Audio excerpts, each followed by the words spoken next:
In 7.2, we will be continuing with estimating the population parameter mu.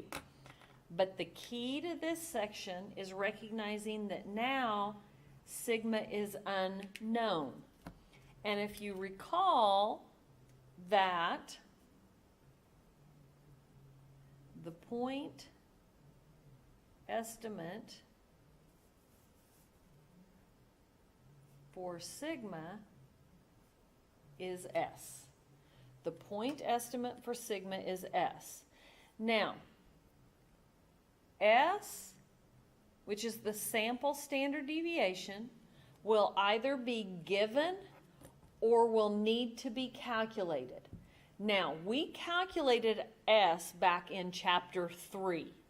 When we get to a problem in notes in which you need to calculate S, you can go back and use the steps we did in chapter 3, or you can use your calculator to calculate S. And I have 3 different calculators with me, and I'm going to show you how you can calculate S on your calculator.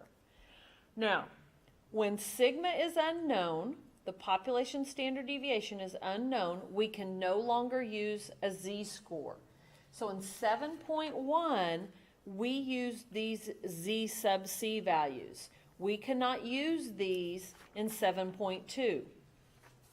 We will now be using what is called the t-score. The t distribution is normally distributed, but there's a different curve for every sample size. The smaller the sample size, the flatter the normal curve is. As the sample size gets larger, the t distribution will eventually become the standard normal curve. So, we will use the t-score just like the z-score, except it will be a different table to find the critical value. Excuse me. What we are going to be looking at is what is called the student's t distribution. Now, we must assume X is normally distributed. And then here is the formula for t. Now, this should look familiar. We've done z, here's what we've done before. Z equals x bar minus mu divided by sigma divided by the square root of n. So the numerator is exactly the same. But here, the standard deviation, we use the sample standard deviation rather than population because this is not given. So that's what makes it a t instead of a z. Now, when we use the student's t distribution, we've got to remember that the degrees of freedom is n minus 1. The formula for t is almost identical as for z, except we will use the sample standard deviation s instead of the population standard deviation sigma. The distribution also depends on the degrees of freedom, and to calculate the degrees of freedom, you just calculate n minus 1. All right, so let's talk about the student's t distribution. And again, this is used when sigma is unknown. So this table works completely different from the standard normal table. All right, so here is the student's t distribution table. This is in the appendix of your book. There were the 2 z tables, and then this followed right after. This is table 6. So you'll want to print one of these off. So if you'll notice, there are 3 rows along the top. It reads 1 tail area, 2 tail area, and then DFC. We will only be looking at the 3rd row. So right now, this is all we're concerned with, the DF and the C. So the C is how confident that you want to be. So if we want to be 50% confident, that would be this here, 0.500, because if you move the decimal 2 places, that would be 50%. So here would be 75%, 80, 85, 90, 95, 98%, 99%, as well as 99.9%. So there's our percentages. That is our C, or how confident. And then, of course, our column is our DF, which will be calculated as N-1. And then all of these values then is what we were looking for, okay? So how do you know which number is the T critical value? Your T critical value is the number at the intersection of the confidence level and the degrees of freedom. So you'll be going like this. So we're going to actually look at some examples and see how to find them on the student's T distribution. So let me get that page up. All right. Find T sub C for a 95% confidence level for a T distribution with a sample size N equals 15. Okay, in order to use our student's T distribution, we need to know C. And it says 95%, and I'm going to go ahead and rewrite that as a decimal since that's what it looks like on this table. So we're looking for 0.950. Now, the N is important, but this is not what I look for on the table. On the table, I look for the DF, and the DF is N-1 or 14. So these are the two numbers that I look for to find my T sub C value. So I'm going to bring the table back up, and I am going to go to, I'm going to make this, see if I can make this a little bit bigger. All right, I'm going to go to 14 because that is my DF. And then up here, I am looking for 95%, which is 0.950. So I look at for where these intersect, and it is at 2.145.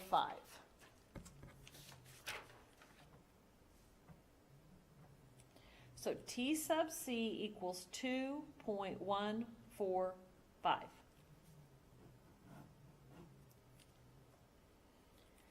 Find T sub C for a 99% confidence interval.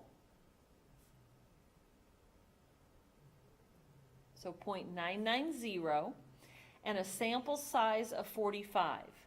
So again, I don't need N, which is what 45 is. What I need is the DF. So in this case, it would be 45 minus 1 or 44. So these are the two numbers that I'm going to look for on the table. So I go to the table and I look for 44. Whoops, going the wrong way.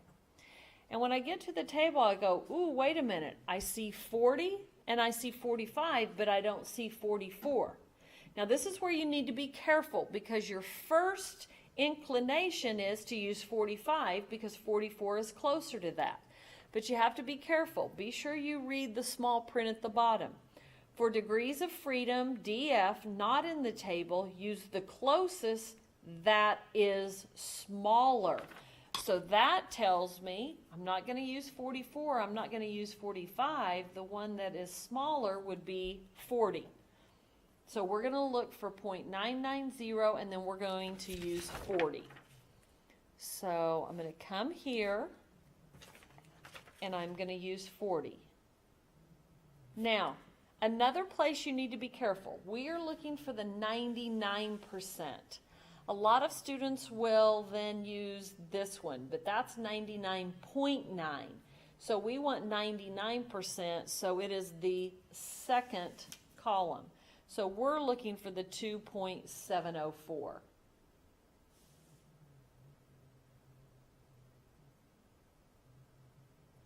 I'm looking, yeah, okay. Making sure it's 90 and not 99. Okay, yep. So what was that? My notes on hand were wrong because I'd looked at 90 instead of 99. So 2.704.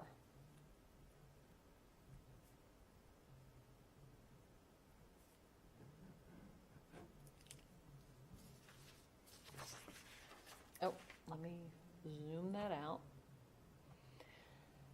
Now, to calculate a confidence interval for mu when sigma is unknown. So the key here that you have to remember is sigma is unknown, which means we're going to use the student's t distribution.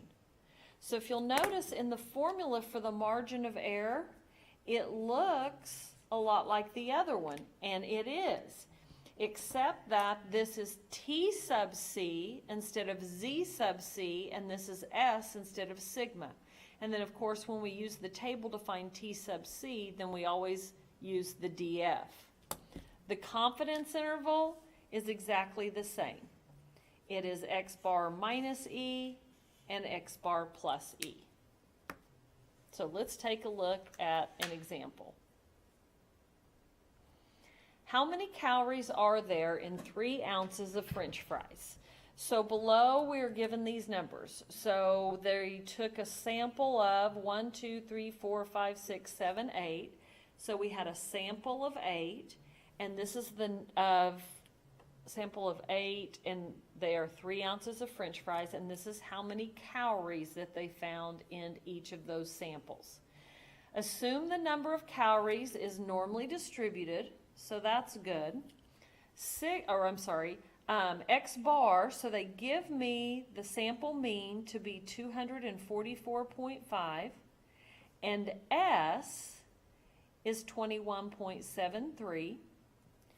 Create a 99% confidence interval, so C is equal to 99%, to estimate the population mean calories in 3 ounces of French fries. All right, so we pulled out all our numbers, and what you need to recognize is this right here. And that is that we are given S, the sample standard deviation, instead of sigma, the population standard deviation. And the reason that is important is because when you go to calculate your margin of error, we need T sub C instead of Z sub C. So T sub C, I have my confidence. Now I need to know my DF. Well, there are a sample, or this is a sample of 8, so it would be 8 minus 1 or 7. So these are the two numbers that we're going to use to locate our T sub C value. So 7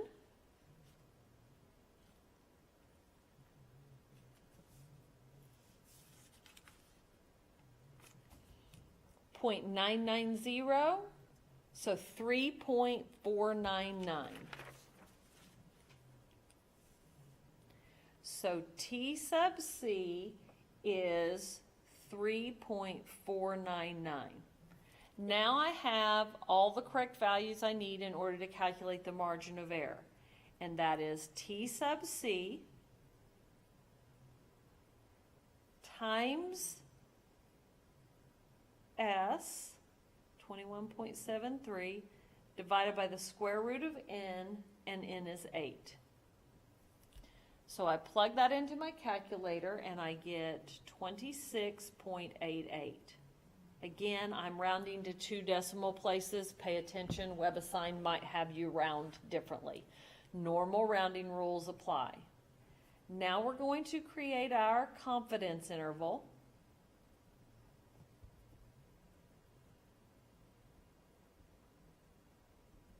Which is X bar 244.5, whoops, got to write the number down right, 244.5 minus 26.88, and we are estimating the population mean mu, 244.5 plus 26.88. So we get 217.62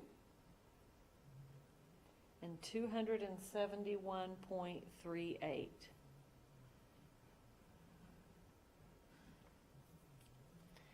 And if I were to ask you to explain this, and what I mean by that is explain the confidence interval, I am 99% confident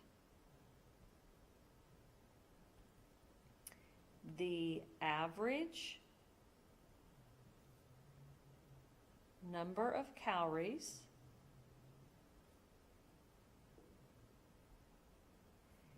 in 3 ounces of French fries is 217.62 to 271.38 ounces. So the 3 parts are margin of error, confidence interval, explain. All right, let's look at another example. And on this next example, we're going to have to do some additional calculations. Assume the number of women representatives is normally distributed. A state representative wants to estimate the average number of women representatives per state legislature. The number of women representatives for 17 states is given below. So we know that N equals 17. This is a sample of 17. Find the 90% confidence interval of the population mean. So they're telling me that C is 90%. Okay, well, in order to find a confidence interval, we need to have X bar. So we need X bar, and I don't see that X bar is given. But we do have the values for the sample, so I could calculate X bar. The other thing that I see is that sigma is not known. The population standard deviation is not known. So that means I need to use S. Well, S is not given either. So what we're going to do is learn how to find X bar and S on our calculator. Now back in chapter 3, I had you use the formula and show all your work. Well, now I'm going to show you how to put it into your calculator and let the calculator do the work for you. So the first calculator that I'm going to use is the TI-30XS multi-view. All right, so the first thing that we have to do is we have to put our numbers into a list. So I'm going to push this button, Data. And if you'll notice, here's List 1, List 2, and List 3. And there are no numbers there, so I'm going to put in these values.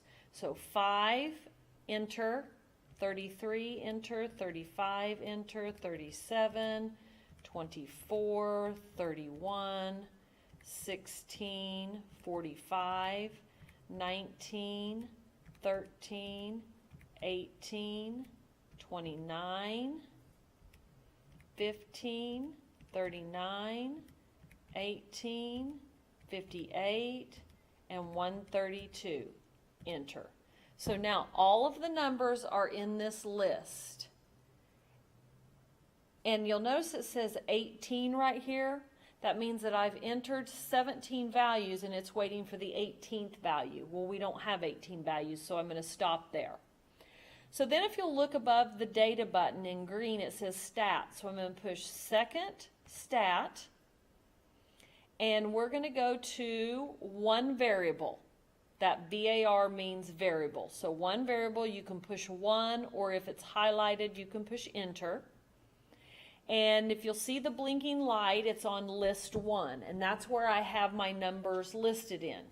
If you needed or had the numbers in list 2, you would just right arrow over and hit enter and it would change that. But we're in list 1, so I'm just going to push enter. And the frequency of that will always be 1, so I'm going to hit enter, and now I'm going to let it calculate. And here you'll see that it says n equals 17. That means we entered in 17 values, and that is correct. Then if I come down 1, now I have X bar. This is the sample mean. I need this number. So 33.35. So X bar is 33.35. And then if I down arrow again, there is my S that I need. And normal rounding rules, I'm going to use 28.69. So for the multi-view, that is how you enter the numbers and get the X bar and the S. So before we finish this problem, I'm going to do the same for 2 more calculators. Hopefully that covers everybody. Now this one is the TI-30X2S. I'm going to do something real quick to make sure. Well, I'm going to go ahead and show you. On this calculator, you have to make sure that you don't have any numbers entered in there. So if you'll notice the data button, above it in blue is stat. So I'm going to do second stat. Well, I'm going to clear this out first. I'm going to exit stat, because if I have numbers already entered in there, then I want to get rid of them. So I'm going to do second exit stat. If your calculator said stat error, just push enter or clear, because that means you don't have any numbers saved in there. Mine says exit stat, yes or no. That tells me that I already have some numbers saved in there that I didn't delete. So I want to exit, and I'm going to push enter, and now all those numbers are cleared out. So now if I did second exit stat, I get the stat error. So I'm just going to clear that out. So now we're going to go into stat mode. So I'm going to go second stat, and we're going to do one variable. So that is underlined, so I'm going to push enter, and everything goes away. Now I'm going to push the data button, and it wants me to put in the first data value, which is 5. And then what you do is you down arrow. And we just leave that FRQ as 1. So I'm going to down arrow again and put in 33, down arrow, 35, down arrow, 37. And I'm going to continue doing this until I get all the numbers entered.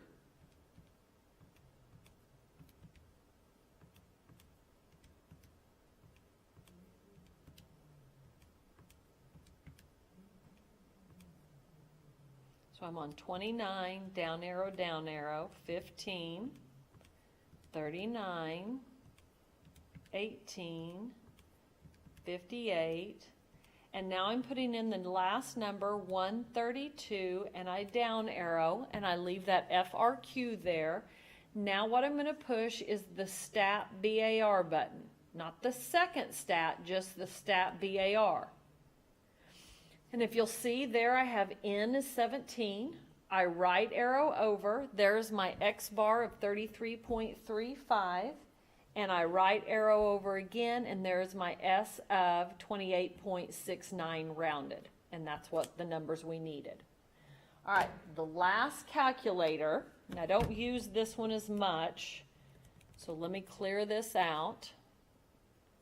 All right, so this is like a TI-84, 83 would be similar. So what you have to do first is you have to go into, well, let me double check. Okay, clear it out. Sorry, we need to make our list first. So above the stat button, you'll see it says list. So I'm going to do second list. Nope, I take that back, clear it out. Haven't done this in a while. Just go into stat. That's what it is. And we want to edit, so it is in edit 1, so push the 1. Now notice that I actually borrowed this calculator from another instructor in my office, so she already has numbers in list 1 and list 2. I don't want to mess those up, so I'm going to go over to list 3, and I'm going to put in 5, enter, 33, enter, 35, 37, 24, 31, 16, 45, 19, 13, 18, 29, 15, 39, 18, 58, and now I'm putting in the 17th number. If you'll notice it says 17 there, 132, and I push enter. Okay? So now I'm going to go back to stat, and I'm going to right arrow over to calculate, and if you'll notice, number 1 is one variable. So I want push either number 1 or be sure it's highlighted and push enter. And now what it needs is the list that we have all of these numbers in here. So now I do second list, and I put them in list 3. So now I hit enter, and then I'm going to hit enter again, and now it does all my calculations. So if you'll notice, here's the n equals 17. Here is our x bar, which is 33.35.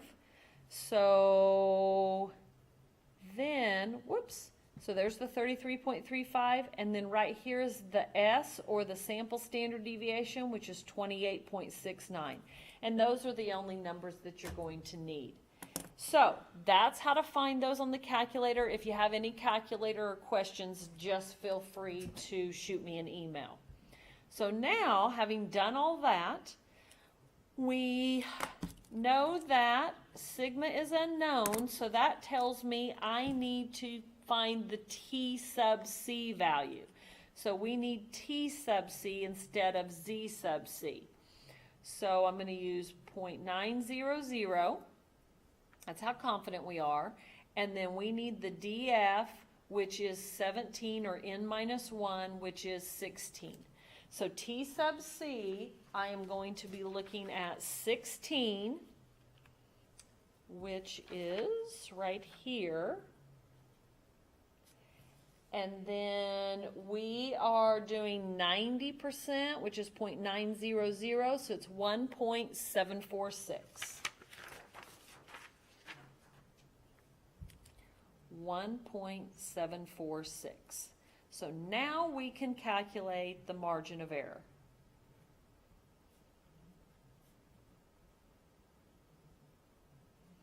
And that is T sub C times S divided by the square root of n, which is 17, and that calculates to 12.15.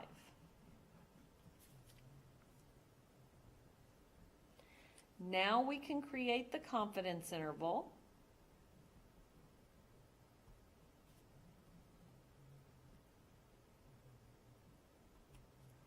Which is x bar 33.35 minus E 33.35 plus E, which gives us 21.2 and 45.5. So then if you were asked to explain, I am 90% confident the average number of women representatives per state legislature is 21.2 to 45.5. Oh, sorry about that. I need to put that up a little bit. Okay? All right, one last example. Assume the weight of dogs is normally distributed for a sample of 25 dogs whose mean weight is 29.3 with a standard deviation of 5.6. Find the 95% confidence interval of the mean population.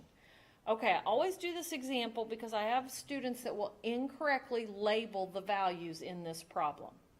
Now, when they start here for a sample of 25 dogs, they don't have any problem with that. N is 25. Now, notice how this sentence continues.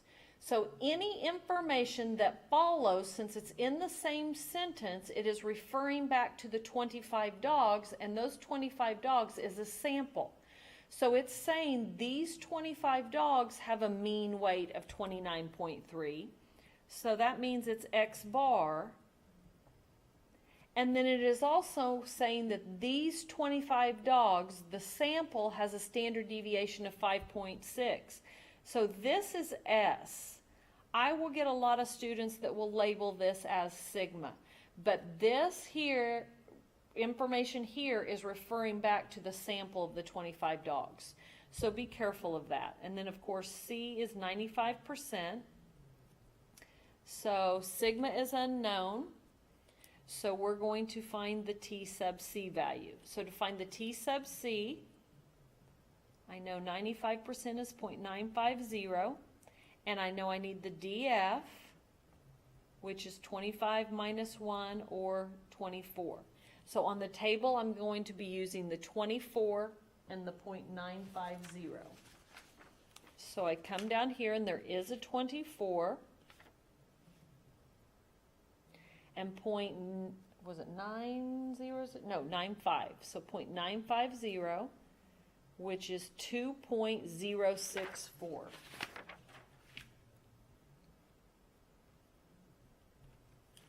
So now I can calculate the margin of error.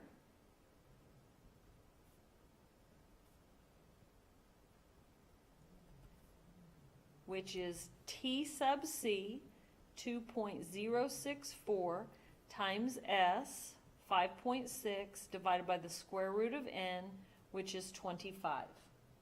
And that calculates to 2.31. Confidence interval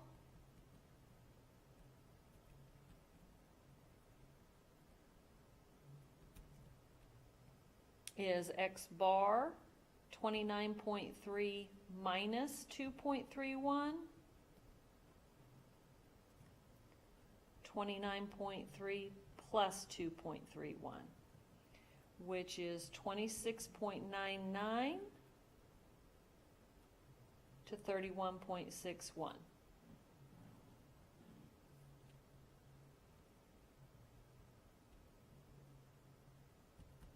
So to explain, I am 95% confident the average weight of dogs is 26.99 to 31.61 pounds. And that completes 7.2.